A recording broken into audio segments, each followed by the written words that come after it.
So Northern Illinois Food Bank serves over 900 food pantries, soup kitchens, shelters, and feeding programs. And so we cover 13 counties in Northern Illinois outside of Cook. Think of a food bank as like a food distributor. So we work with food manufacturers and farmers and corporations and companies and individuals to get food and funds.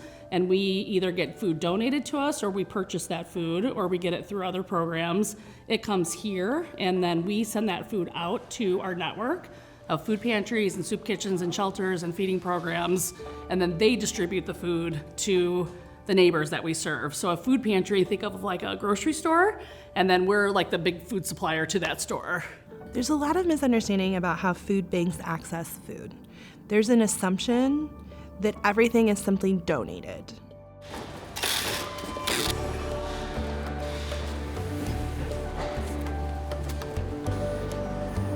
They also have to purchase food because there is so much need in those communities. We're serving an average of 560,000 neighbors a month. And this year, we're on track to distribute about 90 million meals.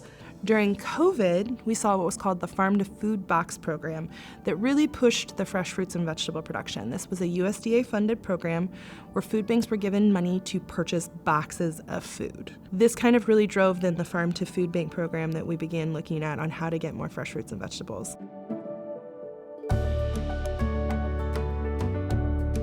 What our neighbors want and need is that nutrient-dense food, things like produce. Produce is the number one item people ask for. You know, having the local food makes it even better because we know that we're serving food to our neighbors that was grown locally. We're supporting our farmers. We know that's super nutritious food, and so it's really great to have this program available.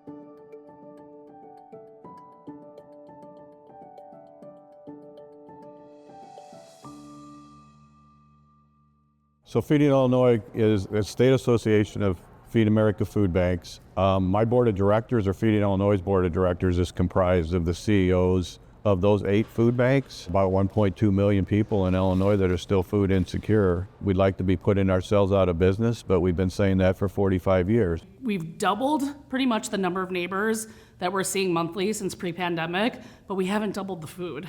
And so we're seeing more neighbors, but they're probably getting a little less than they used to.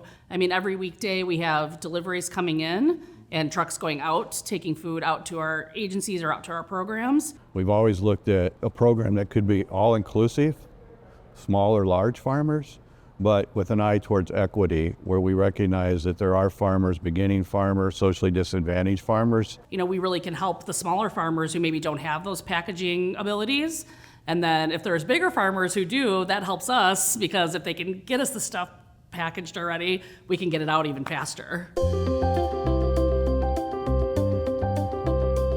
The Farm to Food Bank program has been rewarding, not just for me personally, but I think it's been rewarding for our food banks. But maybe the most rewarding part is how excited our farmers are about it. We have communities that are struggling to reap profitability. I had farms that were considering getting out of vegetable production because they weren't making enough money. This recovered loss that they were having that made them agree to stay in vegetable production, so we're producing our own food, while also feeding the community that really needed it. So I've been in food banking for over 30 years now, so I hope most of the public and those of us that are in this space understand that there's an incredible amount of food waste in this country. 40% of the food supply chain goes to waste. I mean, food banking really is an economic solution to keeping food from becoming food waste. And so the more we can partner with farmers to do that, the better off everybody's gonna be. Steve will tell you that he remembers when he worked at a food bank buying apples in Washington, and it was $5,000 for a truckload of apples, and it was $5,000 to truck the apples from Washington. And his passion and his dream was, how do we put that money in Illinois economies? We don't have to pay the transportation costs to bring it from other states. And so, you know, we know that those costs are really astronomically high. And so to be able to not have that part to pay for makes this program even better. It's all about building trust and relationships. This only works through partnerships, and that is building and establishing those with the food banks and the farmers directly.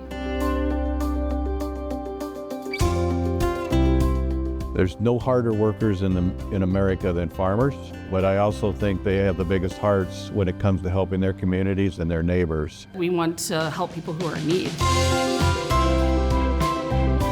And so to be able to provide that fresh food and to keep food from becoming food waste and to give people the food that they need to thrive, I mean, that's I think what farmers do at their core, right? They're growing the sustenance, right? And we're making sure that sustenance can get to the people who need it.